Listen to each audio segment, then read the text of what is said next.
So today we're going to be reviewing the G&G GR25, and so this gun has a lot of pros and cons, and that's what I'm going to get into. I'm not going to be focusing too much on the actual specs of the gun. I'll go into a little bit of it, but if you are actually like into buying this gun, you can look at all the specs. I don't need to tell you all the specs.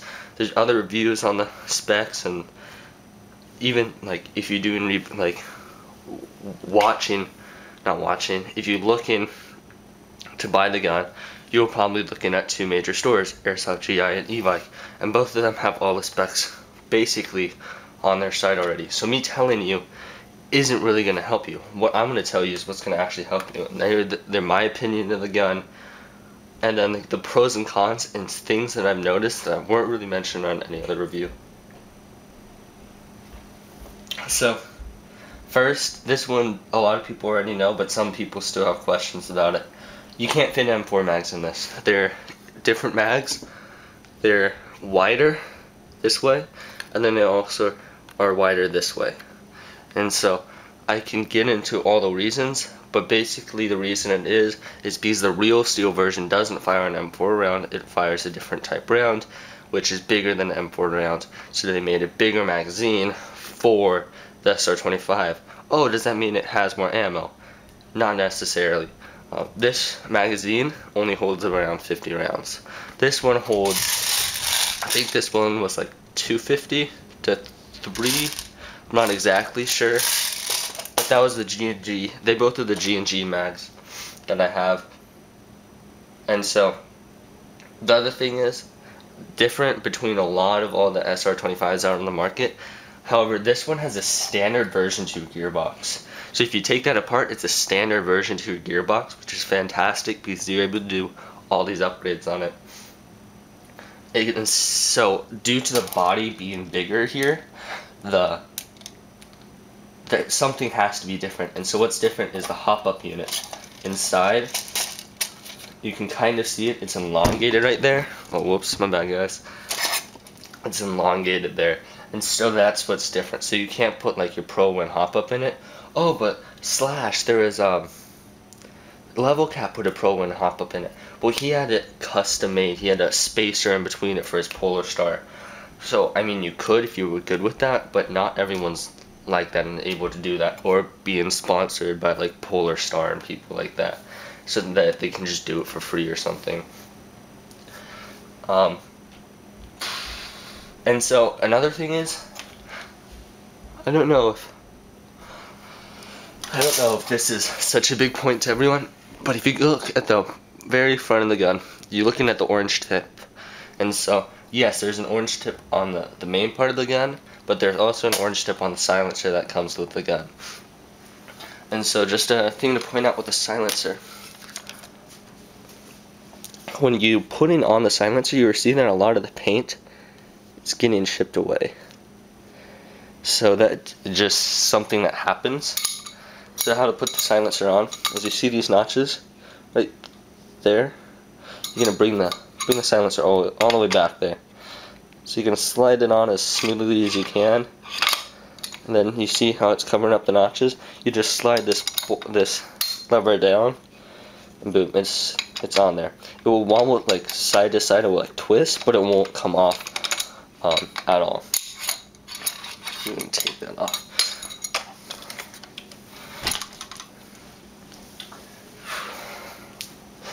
So now we go into the pros and cons. And I'm going to start out with one major thing before I even get into this gun at all. Before I get into the pros and cons. I know I just said I was going into them, but I'm not. The biggest thing about this gun that I've noticed, the biggest flaw, the biggest mistake that they did is the mags. Not all the mags are universal. Even G&G to G&G. Like, these are two G&G mags. Look. This is where the mag has been rubbing up against the side, and it doesn't fit in the gun very well. I'm going to kind of show you what this is like. Sorry, I should have done that. I'm going to show you what this is like. Coming up. It's kind of hard to do around the camera. There you go. Sorry about all those BBs in there. That's going to probably be bad. So, it's not in. There we go. So it's taken me a while to wear this thing down to the point where it's, see now, there we go. It's taken me a while to wear that metal away. That was because the thing, and this is another thing too. The mag release, the level where it stuck sometimes up there, and it just gets stuck on the metal. You have to just pop it out basically. And so it's taken me a while to get that to where it stays down. And so basically what I did is I put it in my gun, and my mom has a Dremel, and so I did the Dremel and just Dremeled the sides, and then I just kind of worked it in. We might be interrupted soon, sorry. Might have to redo the cording for the 5th or 6th time, which would be sad. There we go. So now we go into the pros and cons. Pros of this gun is its range is very, very high and respectable outside the box. I would do a shooting test, but I don't quite have 200 feet to do it. You're just going to have to trust me on this. I took it to my local shop, and they have one of those distance laser rangefinders thing, and they always test it out on this one block 200 feet away from them, and they were able to hit it pretty consistently, they were telling me. So around 200 feet is your max range. Other pros, it's full metal. That's fantastic. It's able to take a beating. The rails aren't going to get scraped up on you. I mean, they're going to get scraped up, but they're not going to like break off or anything. It's semi-only, so this can be a pro or a con. If you're not in a field where you get max FPS, your max FPS is raised to like maybe 450 or something, because it's a semi-only gun, then it's not really a pro for you. But if you do, so if your FPS is raised if you have a semi-only gun, then that can be a pro for you. Also, if you go into milsim, all DMRs are required to be semi-only. So this has already done that for you. And it's upgradable inside the gearbox because it is a version 2 gearbox.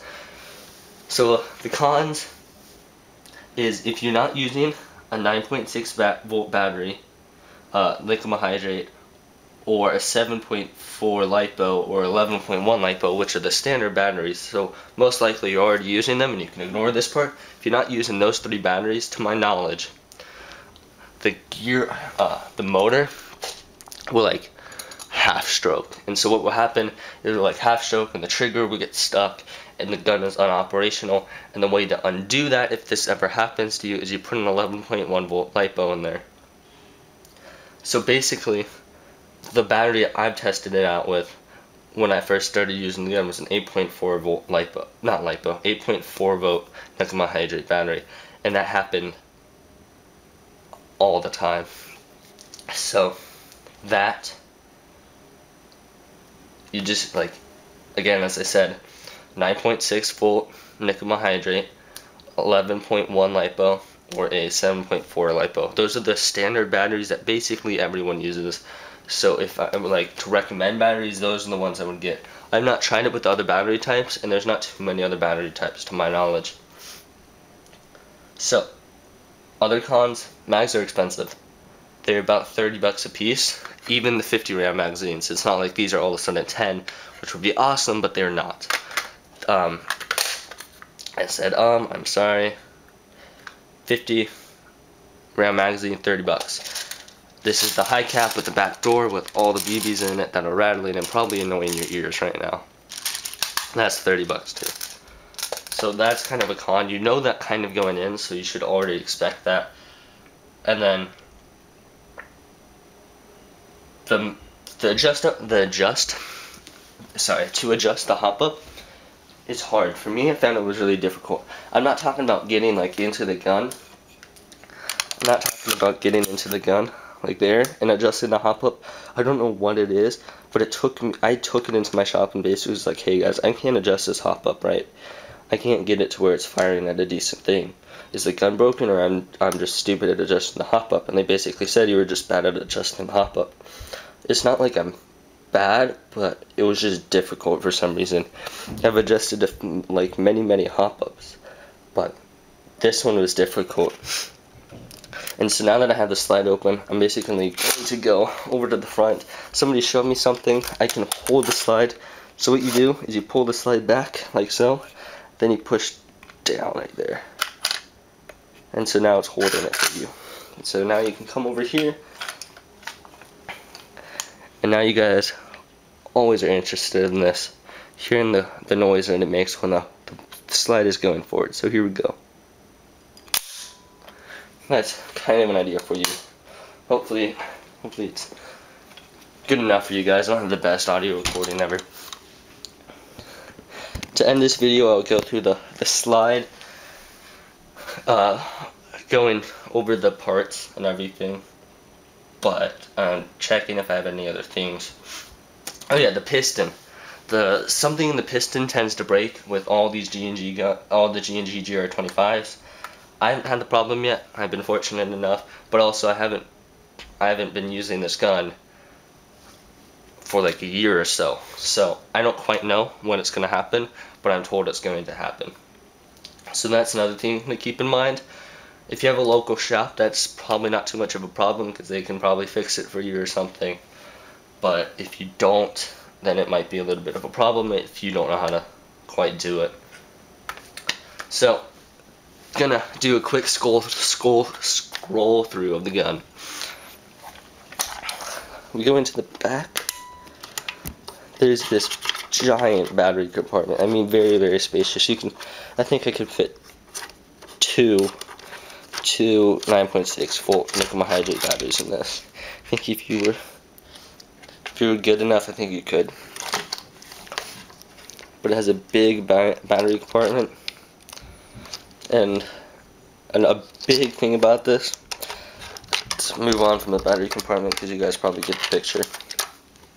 To move on from this, you need this connector cord from a large type battery to a standard battery.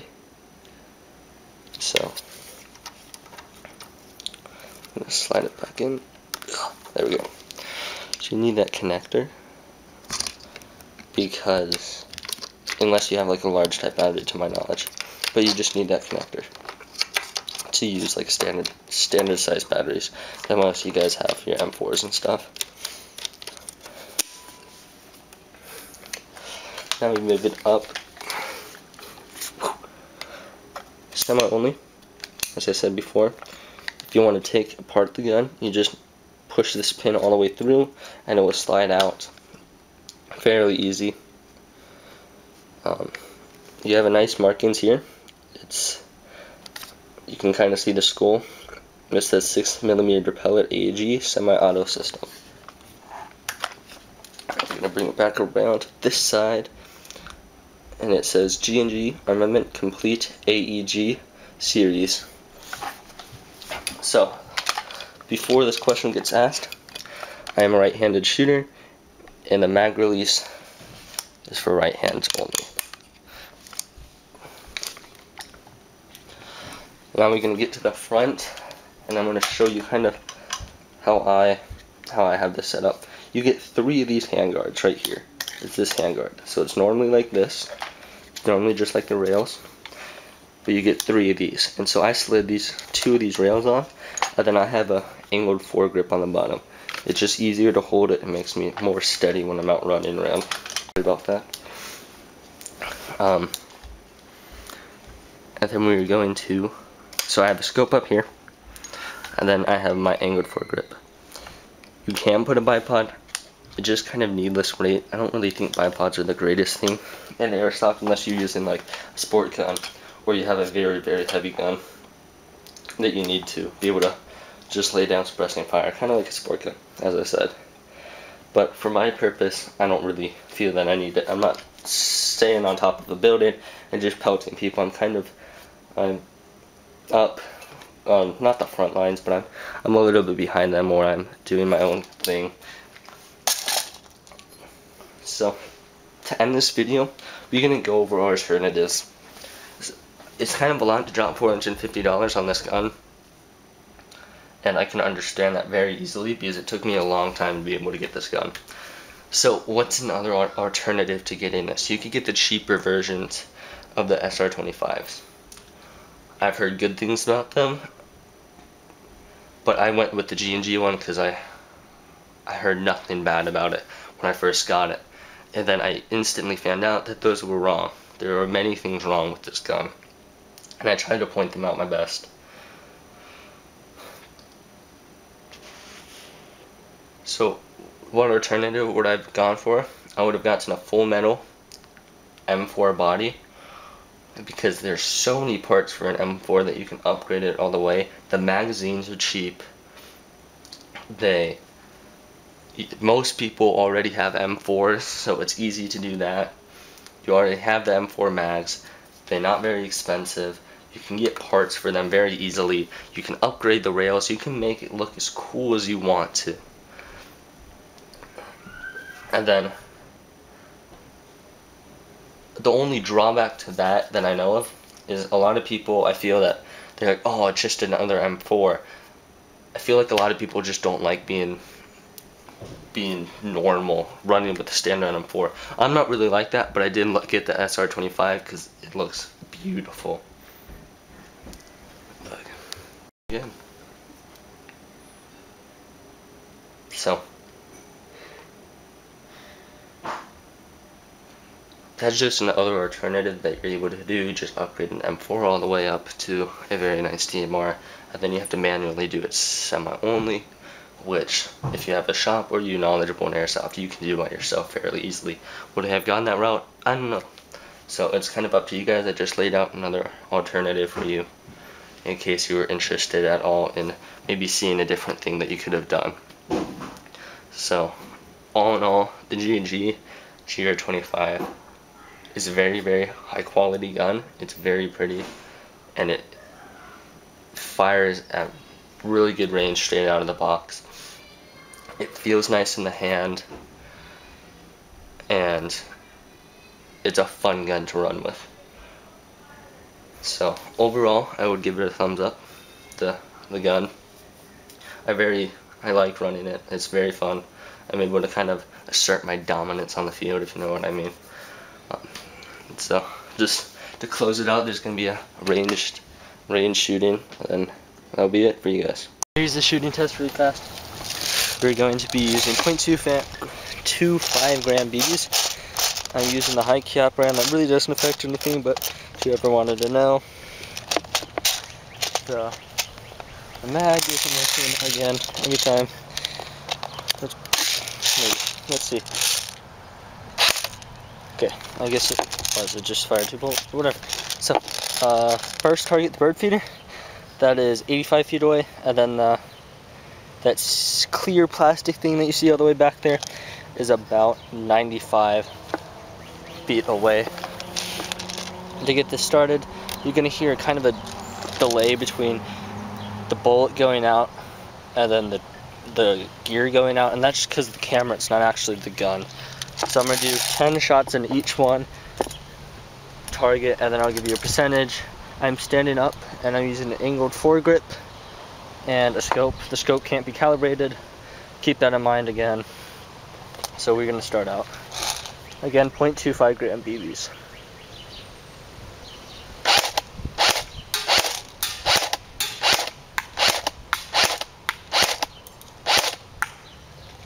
So, besides the first shot,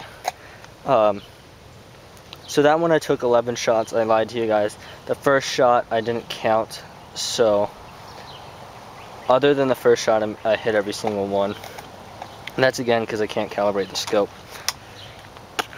It's a little windy, and that's why the BBs are curving a little bit, but it performed nicely. Again, I've used this in the field many times. I'm just kind of explaining it to you guys right now. So now we're going on to the 95 foot.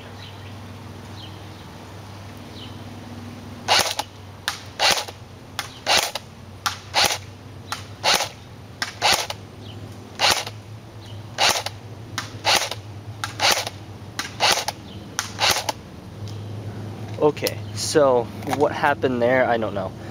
The wind was blowing on and off, so the last 3 shots I missed because the wind blew and then it stopped blowing. So I couldn't correct it in time, but 7 out of 10 when the wind's blowing is pretty nice at this distance. An unstocked M4 would probably hit it about 6 times. An unstocked cheap gun that you may be playing against, maybe not. I don't know. But that's just kind of the thing. I'm going to do it one more time for you guys. This shot really fast because I'm running out of space. But this is going to be basically me emptying around on the farthest one that's 95 feet away.